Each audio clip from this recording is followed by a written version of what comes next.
Hello, my name is Mike. This incident took place last year, right after my fiancé and I, an Asian couple, purchased our first house together.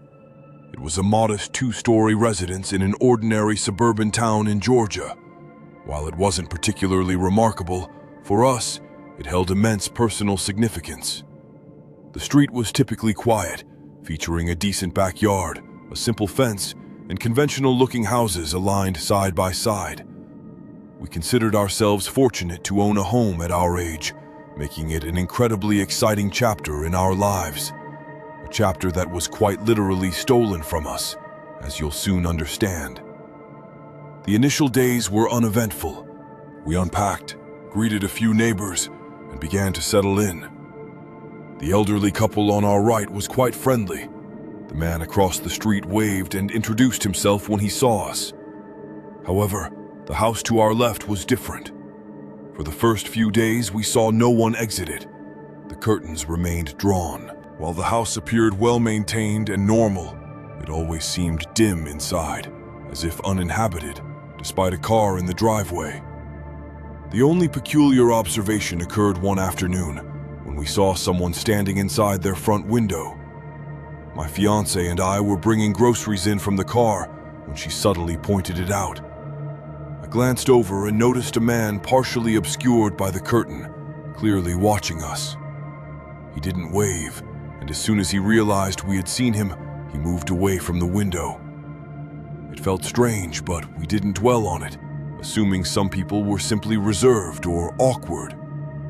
Over the following week, we began to notice him more frequently, though always inside his house. I'd occasionally spot him in his living room window when I left for work.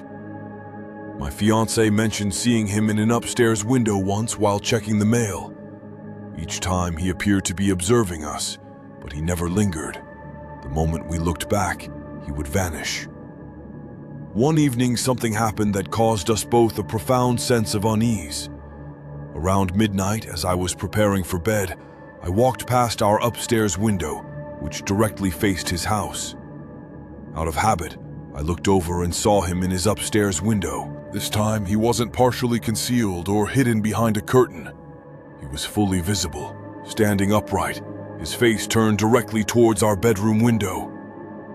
I froze for a moment, unsure if I was seeing correctly, but the instant he realized I noticed him, he retreated from the window. I vividly recall joking to my fiancé with a laugh. "Oh great, our neighbor's a creep." The next morning, the man approached our door. It was our first outdoor encounter with him. He knocked politely and introduced himself as Gordon.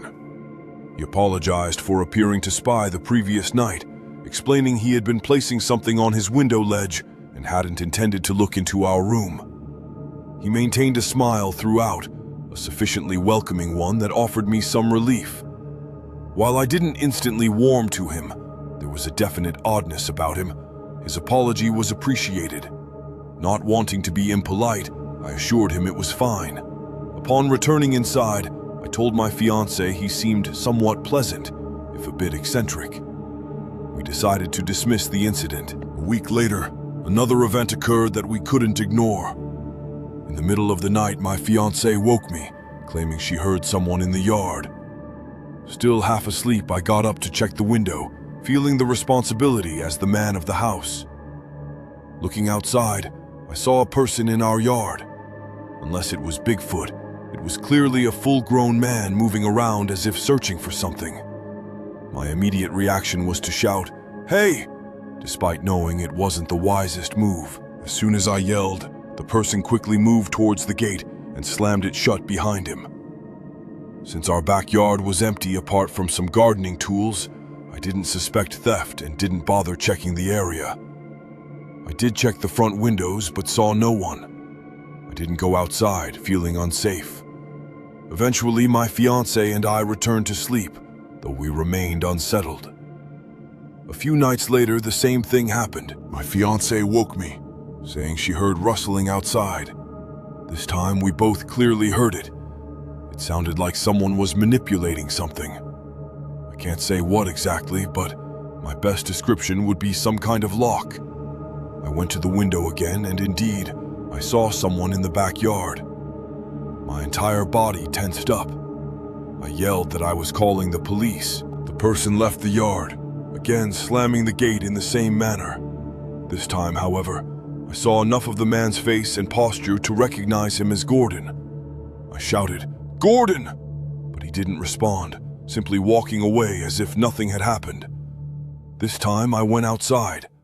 I checked the yard, then the sides of the house. Taking a deep breath, I resolved to confront the situation immediately. I walked over to Gordon's house and knocked. He answered within seconds, indicating he had been awake the entire time.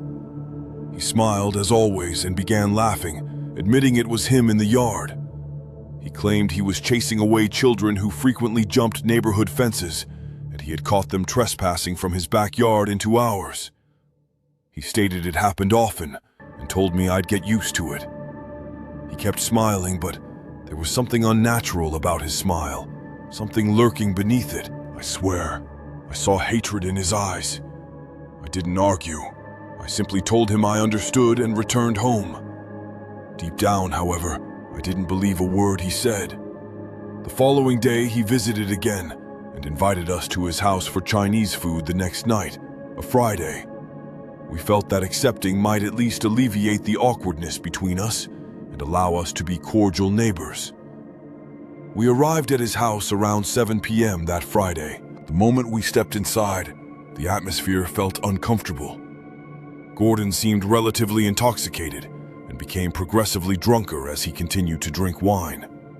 He announced he had ordered a variety of Chinese food, adding a slightly peculiar comment like, "I know you guys love Chinese food," followed by a laugh. He made several passive-aggressive remarks throughout the evening. Eventually, the food arrived and he paid.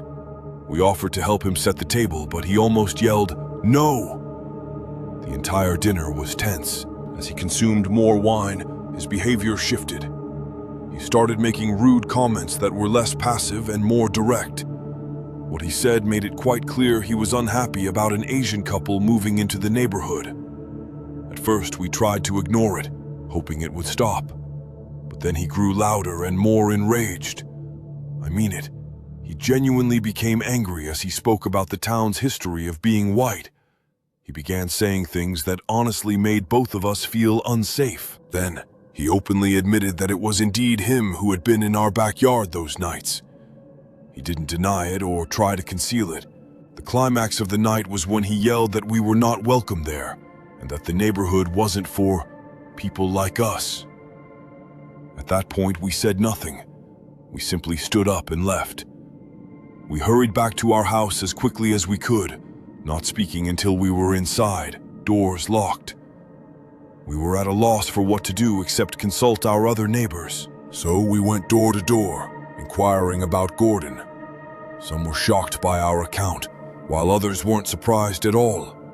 A few people told us Gordon was a drunk whose wife had left him years ago. This offered no comfort, as we were now living next to him. We tried to avoid him afterwards. We didn't look at his house. We didn't go outside unless absolutely necessary. But how long can one avoid a next-door neighbor? Every night felt fraught with tension, the possibility of him watching us or trespassing again. Then one night, a brick shattered our downstairs window. Glass sprayed across the living room. We both leaped out of bed when we heard it. When I ran downstairs, the brick lay on the floor, no note attached, just a brick. We knew it was Gordon. There was no one else it could have been, but we lacked proof. We filed a police report. The police spoke to him, but he denied everything, acting confused and claiming no involvement. The police could only document the incident. We discussed installing cameras and fighting it out, but honestly, we were too terrified, and the situation was already mentally exhausting. We both felt that something worse would happen if we stayed. Less than 2 months after moving in, we began packing again. We couldn't live next to someone who hated us and had already trespassed into our yard at night and then thrown a brick at our house. Before we left, we filed another report explaining everything. The police said they would monitor the situation, but we didn't feel protected. We moved out of that house and that neighborhood as fast as we could, leaving behind the home we had envisioned as the first chapter of our life together. I still believe that if we had stayed, you would eventually have heard about my fiancé and me on the news, murdered by this man. I wish doxing people wasn't illegal. I would love to share his address in this story. All we can do now is move onward and upward. This story happened a couple of years ago, around late 2021. My name is Noah, and my fiancée Gabby, who is now my wife, and I had moved into a new house in a quiet suburban neighborhood. The charming two-story house felt ideal for our burgeoning family, and the neighbors appeared equally welcoming. Particularly, the couple next door, to our right, seemed exceptionally friendly. They appeared to be in their late 30s, though I wasn't entirely certain. Daniel was the husband's name, and Veronica was his wife.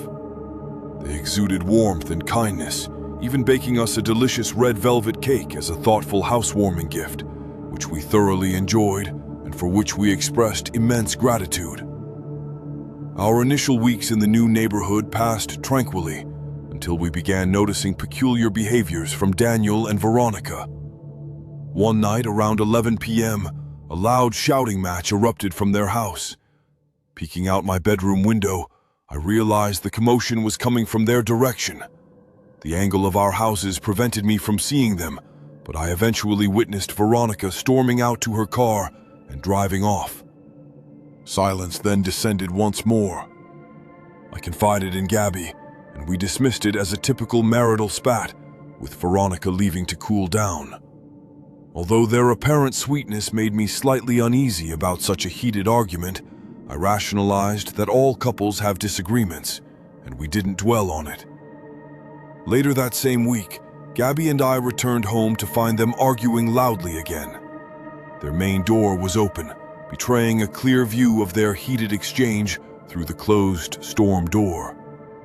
We decided it wasn't our concern and ignored it. Then, I noticed Veronica's car was absent for several days, assuming she might be on vacation. Daniel was still around. His car remained parked, and I'd occasionally see him leave. However, days turned into a week, then 2, and Veronica's car was still gone. My wife also noticed, speculating they might have divorced, which would explain their frequent arguments. Yet, her departure felt abrupt. Her car was there one day and gone the next. Daniel, meanwhile, was acting strangely. He actively avoided us, unlike the usual neighborly waves, and during the rare times we spoke, he'd rush his words, eager to end the conversation, as if nervous. Something was definitely amiss. After 3 weeks of Veronica's absence, I decided to inquire with Daniel. My fiancé urged against it, convinced it was not our business, but my curiosity, and I suspected hers too, prevailed. I rang his doorbell, certain he was home since his car was there. It took him nearly 3 minutes to answer, and when he did, he looked disheveled. He was drenched in sweat, as if he'd just run a marathon, and sported an odd, forced smile that suggested he was concealing something. I asked about Veronica, and why she and her car hadn't been around. He hesitated before responding. She just went to stay with her mom for a while out of state because she's very sick, and she's looking after her. It felt like a lie, but I didn't press him. His strange demeanor made it hard to believe. I then asked about his excessive sweating, to which he claimed he was exercising upstairs. He spoke rapidly, seemingly rushed or anxious, but then something happened that made my heart plummet. I heard a scream from inside the house. I wasn't sure of the exact location, but I was almost certain it was a woman's voice crying for help. I asked what that was, and Daniel quickly replied, "Oh, I'm playing a movie upstairs," adding that he'd forgotten to pause it. This made no sense given his earlier claim of working out upstairs. I simply said okay, and told him I'd catch him later. Back home, I recounted everything to Gabby. She was as alarmed as I was and insisted I call the police. I did, requesting anonymity, though I knew Daniel would likely suspect me. I told the dispatcher about the disturbance at my neighbor's house and requested a welfare check. Soon after, an officer arrived. About 10 minutes later, sirens wailed, and 5 police cars and an ambulance pulled up. Gabby and I rushed outside. Officers swarmed the scene. Daniel was being handcuffed and led away while Veronica was swiftly loaded onto a stretcher and rushed into the ambulance. We later learned that Daniel and Veronica had been in an abusive relationship, which had escalated severely. Daniel had kept her locked in the basement for weeks, a fact I hadn't even known about, subjecting her to assault, rape, and other horrific acts. He had even sold her car to create the illusion that she wasn't home. The scream I heard while talking to him was, tragically, Veronica's cry after he stabbed her 5 times for making noise when he had instructed her to be quiet while he answered the door. This explained his erratic behavior. Devastatingly, Veronica did not survive, passing away a couple of hours later. As Daniel was being escorted into a police car, he glared at me and said, "I know it was you who snitched on me, and you'll regret this." I would have laughed it off had the situation not been so tragic, knowing he would be incarcerated for a long time. It's unsettling how little you truly know people behind closed doors. Daniel and Veronica, too, had seemed like a friendly, normal couple, appearing to have a great relationship, but obviously, they were hiding severe underlying issues. Fast forward a couple of nights after the incident, I woke up in the middle of the night. It was dark, and I saw a human silhouette.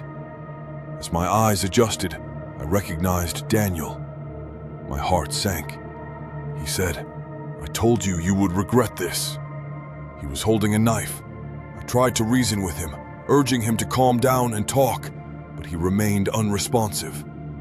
I pressed myself against the headboard. Then, he suddenly lunged at me. I screamed, and then I truly woke up. I was breathing heavily, and Gabby was beside me. She asked what was wrong, and I told her it was just a bad dream. She went back to sleep, but I couldn't. The fact that I dreamed about my neighbor, the man who murdered his wife, breaking into my house to kill me, still chills me to this day.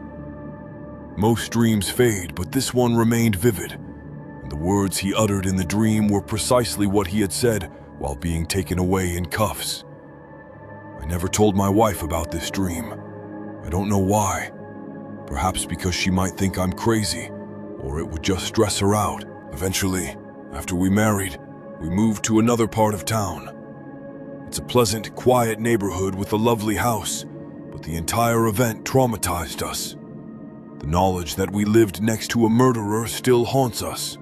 My name is Devin, and this took place 2 years ago when I was 24, residing in a duplex in Queens, New York. It was a modest, old house, seemingly divided right down the middle. I rented the left side and some man rented the right. I never met him, nor even saw him. The landlord mentioned he kept to himself and worked nights, which didn't concern me. My bedroom was on the 2nd floor, sharing a wall with the neighbor's bedroom. If I pressed my ear to the wall, I could sometimes hear faint movements from the other side, but that's to be expected in New York City. During my first week there, nothing unusual occurred. I worked long hours, returned home exhausted, ate something simple, and went straight to bed. I was content just having my own place. Then, one night, things began. I was lying in bed, scrolling on my phone, when I heard what sounded like a man talking, but his voice wasn't normal.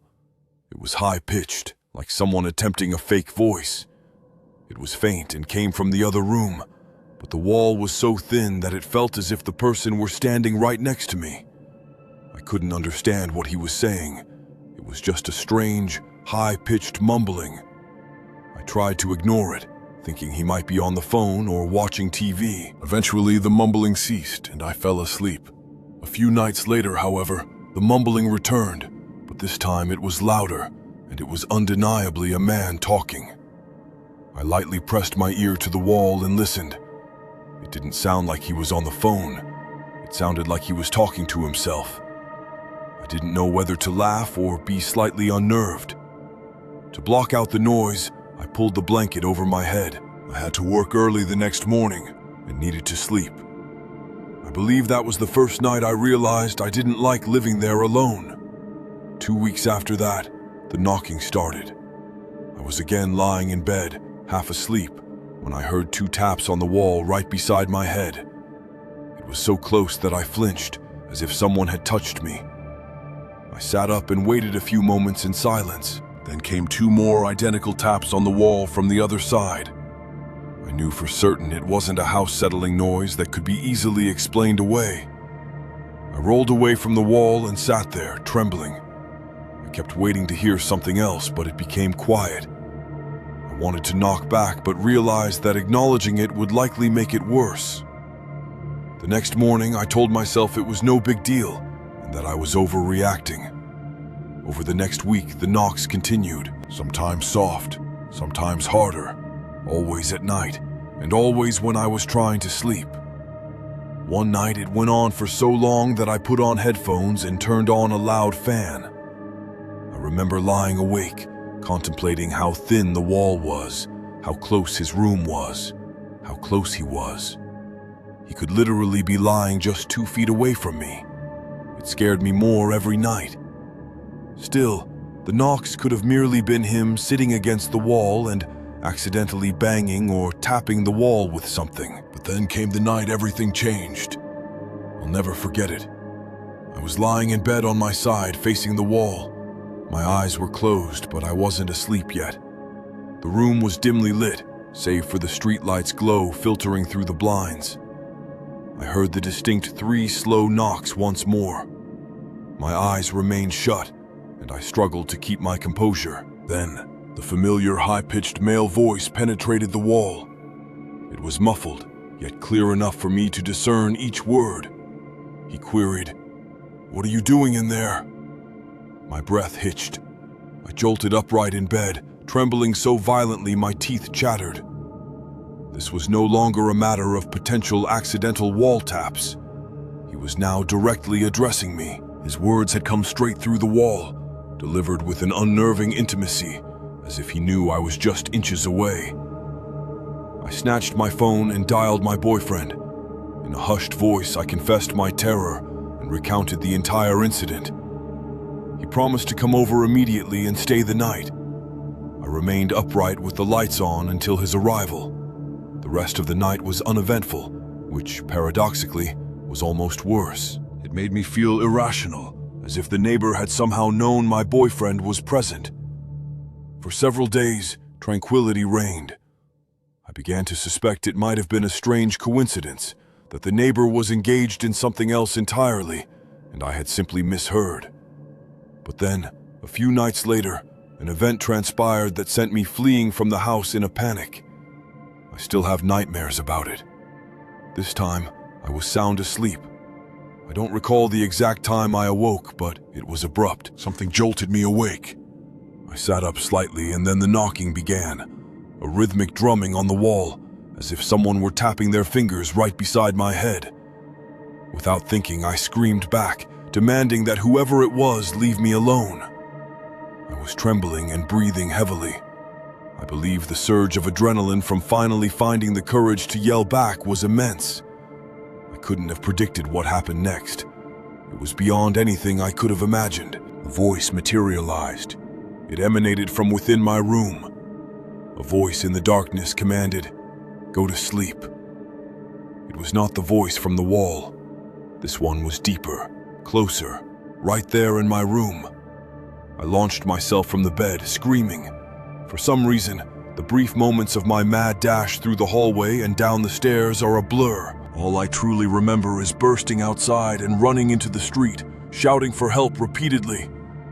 I must have appeared deranged. I ran barefoot onto the sidewalk, constantly glancing behind me, expecting pursuit. My screams didn't subside until a man 2 houses down emerged, staring at me with a bewildered expression. I pleaded with him to let me use his phone to call my boyfriend, but he insisted that, by the sound of it, I needed to call the police. So, I called the police instead. I waited by that man's sidewalk, shaking and weeping, until the officers arrived. When they appeared, I recounted everything that had transpired. They inquired if I was certain someone had been in the house, and I affirmed it, absolutely certain. They drove me back to my duplex, and 2 officers entered. My front door was still agape, just as I had left it. They reported no signs of forced entry. They asked if I remembered unlocking the door as I fled. I had no memory of touching the lock. I told them I didn't think I had unlocked it, but I was in such a state of panic that perhaps I had. I couldn't be sure. They meticulously searched every room, every closet, under the bed, everywhere. No one was in the house. They even knocked on the neighbor's door, but he didn't answer. It seemed as if he wasn't home at all. Eventually, my boyfriend arrived and took me back to his place. I was still trembling hours later. I don't recall sleeping again that night. In the morning, I contacted my landlord and explained everything. I told him I needed to know the neighbor's identity and if he had any history of problems or unusual behavior. I also informed him of my desire to break the lease immediately. Initially, he resisted, citing the need for notice and paperwork. I declared that I would never set foot in that duplex alone again and that he needed to assist me. It took a full day of phone calls before he agreed to let me break the lease. My boyfriend accompanied me every single time I returned to the duplex to retrieve my belongings. I refused to go alone. During those days, we repeatedly tried knocking on the neighbor's door, but he never responded. It was as if no one lived there, yet there were indications of occupancy, such as packages by the door and a car in the driveway, but no human interaction. I ended up moving back in with my parents for a while,